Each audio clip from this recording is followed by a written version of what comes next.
Bienvenue les parents d'ados et bienvenue les ados, je te fais aujourd'hui une vidéo sur la première relation amoureuse. La période de l'adolescence est propice donc pour des rencontres, le premier flirt, les premières expériences, le premier baiser, les premiers câlins.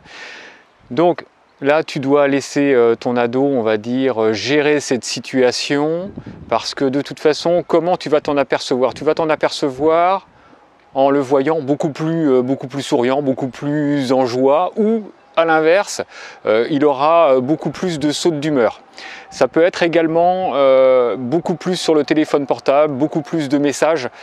Donc là, tu vas t'apercevoir que il y a sans doute quelque chose. Tu remarqueras également qu'il veut sortir beaucoup plus souvent. Donc s'il veut sortir souvent, c'est qu'il veut rejoindre, on va dire, son être cher. Donc ce n'est pas un problème, ce que tu dois faire c'est respecter son intimité, respecter son jardin secret. La première relation, il ne voudra forcément pas en parler, eh bien oui, c'est du domaine du secret, c'est du domaine où il va avancer pas à pas, il va avoir des doutes, c'est compliqué, une première relation. On ne sait pas vers où on va, c'est quelque chose de magique, donc il faut le laisser surtout. Alors par contre, il faut être à son écoute s'il a besoin de te poser des questions, tu dois lui apporter les réponses. Donc tu dois être disponible. Donc la première relation amoureuse, ça fait partie de son jardin secret. Tu dois également être disponible s'il y a rupture amoureuse, parce que c'est là que ça fait le plus mal. Un de mes ados a pleuré pendant une journée entière parce qu'il y avait eu une rupture avec sa petite copine. Donc c'est pour ça que tu dois être là pour le rassurer, pour lui dire que ça fait partie de la vie, que tout le monde connaît, on va dire, des ruptures. Même à l'âge adulte, on voit beaucoup de couples se séparer. Donc à tout âge, il peut y avoir des ruptures. Donc il faut qu'il puisse intégrer cette situation. À quel âge commence-t-on à être amoureux? Alors ça peut être très jeune. À la maternelle déjà, on peut être amoureux. Moi je me rappelle à la maternelle, j'avais une petite copine et qui, alors ça a été également un déchirement, jusqu'au CE2 j'avais cette petite copine là et elle a déménagé. Son père a eu un travail autre et ils sont partis dans le centre de la France et ça a vraiment été un déchirement pour moi que cette séparation. Donc au collège, il n'y a pas encore trop de relations amoureuses, quoique c'est surtout au lycée. Au lycée, là, on se rapproche plus, bien évidemment, des filles. C'est à la période de l'adolescence que les hormones explosent et c'est là qu'on est vraiment attiré vers une relation amoureuse. Donc le premier flirt, la première relation, c'est quoi? C'est une rencontre de deux personnes qui vont commencer à discuter, qui vont commencer à rire ensemble et chacun va s'apercevoir qu'il y a une attirance et ça va être la caresse d'une main, ça va être le premier baiser et là on va se retrouver sur un petit nuage. C'est pour ça que ton jeune, si tu le vois sur son petit nuage, eh bien surtout laisse-le tranquille et laisse-le apprécier ce moment où il n'y a plus rien qui fait peur. On est vraiment là au-dessus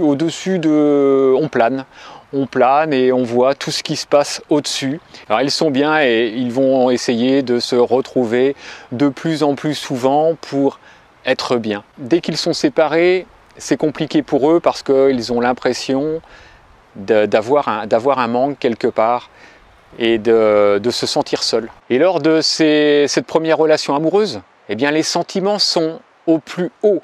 Il y a tellement de sentiments que lorsqu'il y a rupture, eh bien c'est là que c'est très très douloureux. La première rupture, c'est la plus douloureuse parce que tout le monde se souvient de sa première relation amoureuse. Moi je me souviens de ma première relation amoureuse et vous pareil, chaque personne se souvient de sa première relation. La première relation amoureuse c'est quelque chose de fort, c'est quelque chose d'intense. Bien évidemment il y a toujours des exceptions à la règle, pour certains ça va être un exploit, alors ils appellent ça un exploit, c'est-à-dire que le fait de sortir avec telle ou telle personne.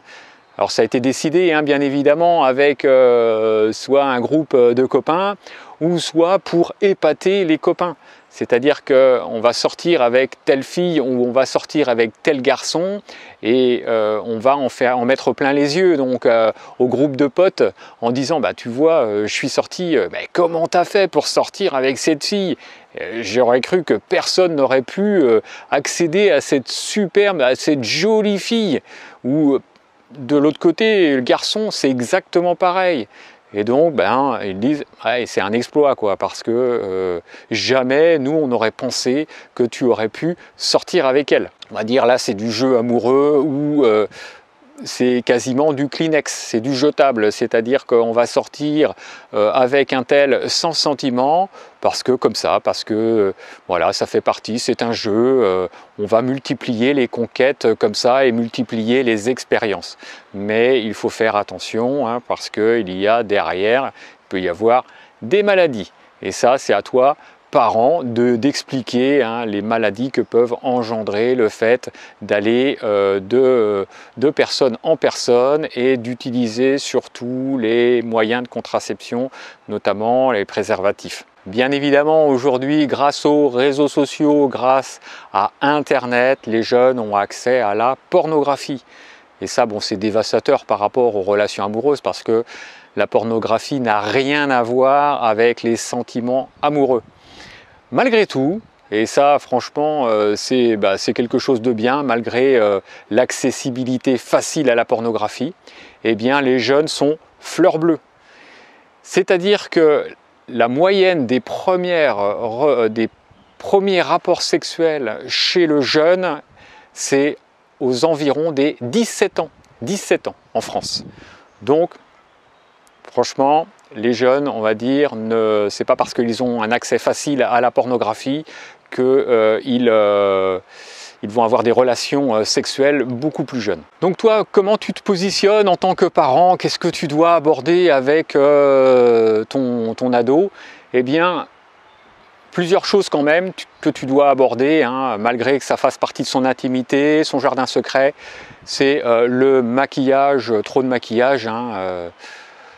Ça, tu peux dire à ta fille, bah, écoute, tu mets un peu moins de maquillage parce que là, c'est quand même un petit peu trop. En plus, tu abîmes ta peau avec le maquillage, donc tu en mets moins. Tu n'auras pas plus de succès avec beaucoup de maquillage, bien au contraire, tu auras des critiques. Les jeunes filles de ton âge vont te critiquer, donc enlève un peu de maquillage. Les tenues, bien évidemment, provocantes.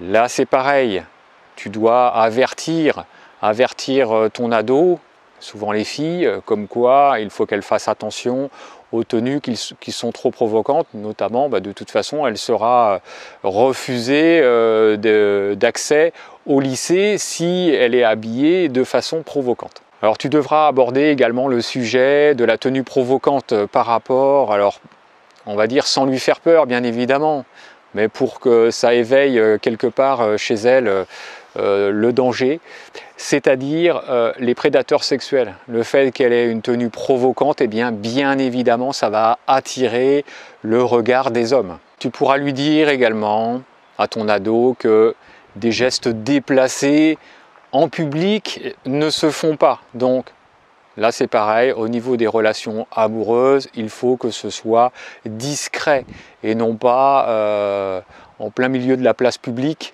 Donc tout ça rejoint le fait que tu dois avoir une bonne communication avec ton ado.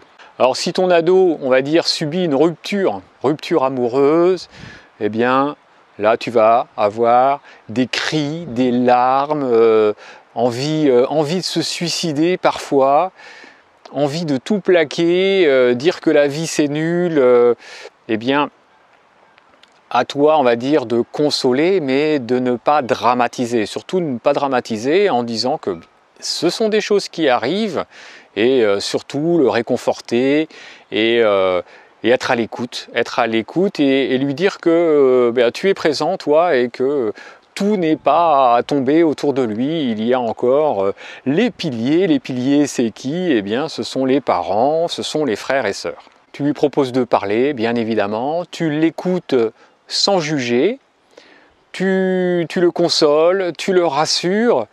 Et si tu vois que là, il y a tu n'arrives pas à rentrer en contact avec ton ado, eh bien tu lui proposes, ou tu proposes à un proche, quelqu'un qu'il aime bien, avec qui il aime parler, eh bien tu en parles à ce proche-là. Ça peut être un frère ou une sœur, ça peut être un grand-parent, ça peut être un ami, ça peut être un oncle ou une tante, eh bien tu lui en parles et peut-être que là, ils vont désamorcer la situation et faire en sorte que ton ado retrouve la banane. Est-ce que ton ado est bien informé? Alors, oui, il y a les MST, il y a la grossesse, il y a également d'autres problèmes que peut avoir ton jeune. Donc là, il faut vraiment que là que tu aies une discussion avec lui concernant ces sujets. Ce qu'il faut faire, c'est proposer à ta fille un rendez-vous chez le gynécologue, déjà, première chose. Donc bien dire à ton ado que de toute façon tu lui mets à disposition, tu lui facilites on va dire la tâche parce que c'est pas évident d'aller à la pharmacie ou d'aller en grande surface acheter des préservatifs. Donc tu lui dis voilà, je te mets à disposition des préservatifs, ça se trouve dans le placard de la salle de bain et c'est en libre accès, voilà, quand on a besoin, eh bien tu prends. Bien évidemment, tu n'es pas là, toi, en tant que parent, en train de compter, faire le checklist de la boîte en disant bah tiens, ce week-end, il y a eu 5 préservatifs de partie, il a dû bien s'amuser. Non, non, tu ne contrôles rien, tu laisses, et puis voilà. De temps en temps, bien évidemment, tu regardes si la boîte est vide pour refaire le plein, bien évidemment. Ce sont des sujets que tu abordes avec ton ado de façon décontractée et bien évidemment pas de façon stricte. Tu peux en parler avec humour. Bon, il faut que ce soit quand même sérieux, mais de façon très décontractée. Donc une fois que ton ado sait que tu es là pour l'écouter, pour le conseiller, bon, bien, tu le laisses tranquille, tu le laisses vivre ce moment de vie, comme je te le disais, qui est inoubliable. C'est un moment qui est unique. La première relation amoureuse, c'est quelque chose de magique, de magnifique. Laisse-le apprécier ce bon moment. J'espère que cette vidéo t'aura servi. En tout cas, je te remercie de me suivre sur ma chaîne concernant les problèmes des ados, mais aussi les conseils, les trucs, les astuces.